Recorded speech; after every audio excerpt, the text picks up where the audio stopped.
legal perspective, it's an interesting move on Drake's part. Notably, he's not suing Kendrick Lamar, right? He's suing Universal, which reps both of the... Including, like actual physical that he could have incurred in financial harm. So they get into the first couple pages. Now, a couple things that we learned in this lawsuit within the first 5 pages that we didn't know. Remember when the shooting happened at Drake's home back in... The world of hip-hop is buzzing again, and this time it's Jim Jones and Drake versus the industry's powerhouses, with 50 Cent swooping in to add his signature twist of drama. Jim Jones shocked the industry by stepping into Drake's corner amidst the rapper legal battle with Universal Music Group, framing it as a fight for artist rights, but leave it to 50 Cent to turn the narrative into a viral roast, dragging Jim for everything from his decision-making to his ties with Dipset and Just Like That. Old wounds have been reopened, and the Dipe It drama is back at center stage. From diss tracks to public feuds, this saga has more twists than a soap opera. But how did it get to this point? Why is Jim backing Drake, and what does 50 Cent gain by reigniting the fire? Let's dive into the details. From a legal perspective, it's an interesting move on Drake's part. Notably, he's not suing Kendrick Lamar, right? He's saying Universal, which reps both of these artists. Now we're barely halfway into the 2025, yet we are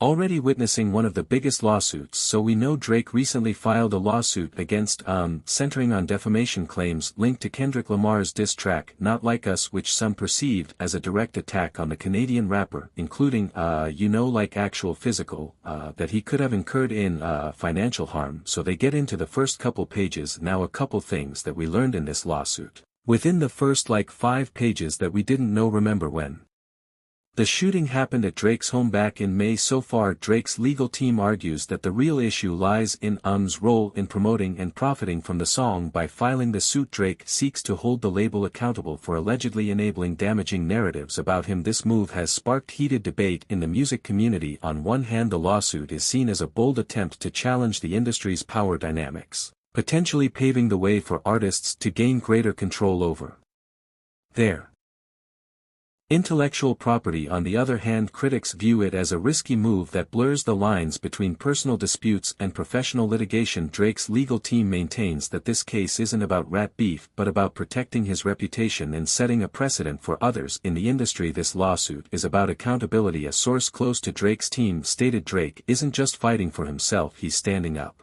for artists everywhere. But when Drake filed a lawsuit against Universal Music Group, many in the music industry and fans alike were shocked. The lawsuit was aiming at one of the biggest record labels in the world. After seeing response, DJ Academics has even gone out to warn Drake about how is known for humbling artists. He explained how will call the judge to dismiss the lawsuit. Now that's very interesting, and that's going to be very operative, not only in them trying to get this dismissed, but also in the federal case subsequently. Why? Because Drake is fing for defamation. Universal is kind of playing its card almost forever, because now once music gets to a certain level, I'm saying very well said, like everything Universal Jimmy is up and it's stuck. It's not yo, let's amicably see if we can, let's have a mediator. So as expected, everyone in the hip-hop world were quick to take side, and as expected, not everyone took Drake's side. Joe Budden, known for his unfiltered opinions, has been one of the most vocal critics of Drake's lawsuit. During a recent episode of his podcast, Budden accused Drake of playing both the aggressor and the victim, a move he described as Karen-like. Button also expressed sadness over what he sees as a shift in hip-hop culture. Diss tracks used to be about creativity and wordplay, now they're turning into legal documents. He lamented, disgusting, it's nasty, man. Like we said, he dropped the petition and has now filed the defamation and harassment suit. But the interesting thing in there was position, which is, well, sure, his criticism may spark a fresh wave of debate about whether Drake's actions are undermining the essence of rap battles or setting a new standard for professionalism in the industry. But at the moment, we are seeing some divide. The divide is between tradition and innovation. While some like Joe Blown lament the perceived erosion of rap's gritty authenticity, others, including Jim Jones, see moves like Drake's lawsuit as necessary steps toward redefining power dynamics in the industry. However, what caught even more attention was Jim Jones stepping forward to openly support Drake. Kendrick Lamar, which everybody seems to think that this lawsuit is about. He didn't sue Kendrick Lamar, he sued which is the biggest company that has the biggest bag, ___.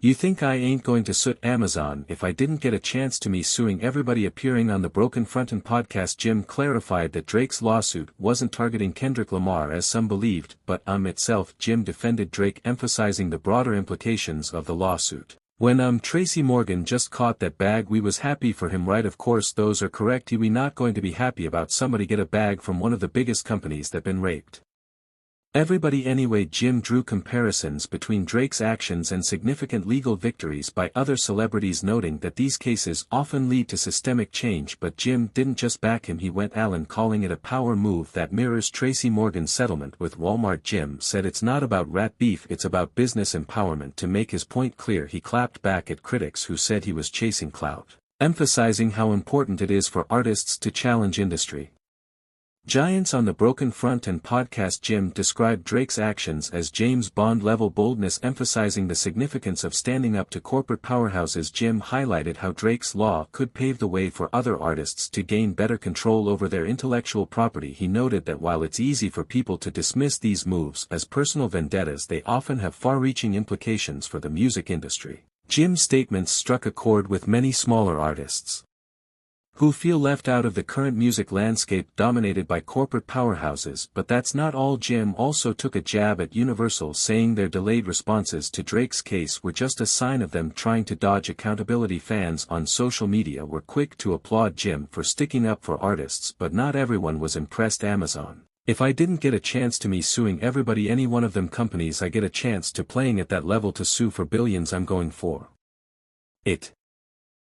God, you crazy. However, Jim's vocal support didn't sit well with everyone. Critics accused him of seeking clout, but Jim was quick to shut them down. If I get the chance to sue a company like Amazon or Universal for billions, I'm taking it, he said, leaving no room for doubt about where he stands on challenging corporate dominance. This clash of perspectives only added fuel to the fire, turning Dr. lawsuit into a lightning rod for industry-wide debate, while Jim Jones doubled down on his stance against corporate exploitation. His critics, including 50 Cent, saw an opportunity to stir the pot. 50 Cent wasted no time jumping into the fray after Jim Jones publicly supported Drake's lawsuit. True to form, 50Y took to Instagram, delivering a viral roast aimed squarely at Jim. He accused the rapper of unnecessarily inserting himself into a situation that, in 50's words, had nothing to do with him. The post, dripping with 50's signature wit, quickly went viral, sparking debate across social media. This was an ongoing back and forth between 50 Cent and Jim Jones, which reached its boiling point, reigniting years-old feud. Now, I had all started when Jones appeared on the premiere episode of Justin LaBoy Respectfully, the Justin LaBoy Show, where he addressed comments made by 50 and Cameron. In a recent interview, Jones didn't hold back, calling out both rappers and laughing off their remarks. He said they were on his D,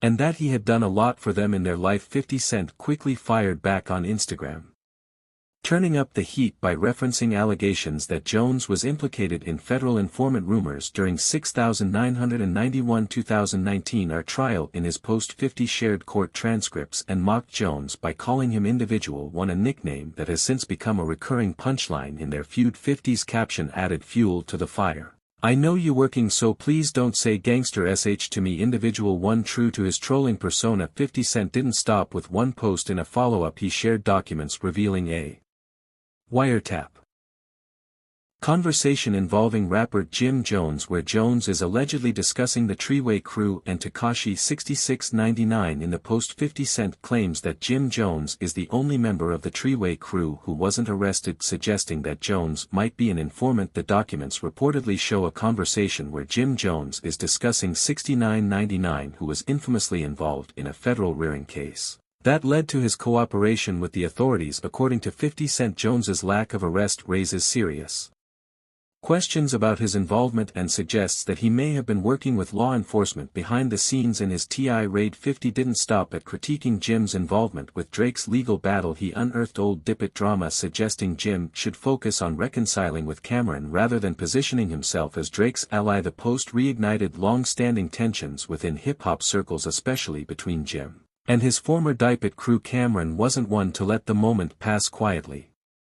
In a candid episode of his talk show It Is What It Is, he revisited his turbulent history with Jim Jones, shedding light on lingering tensions and unresolved grievances in a no-holds-barred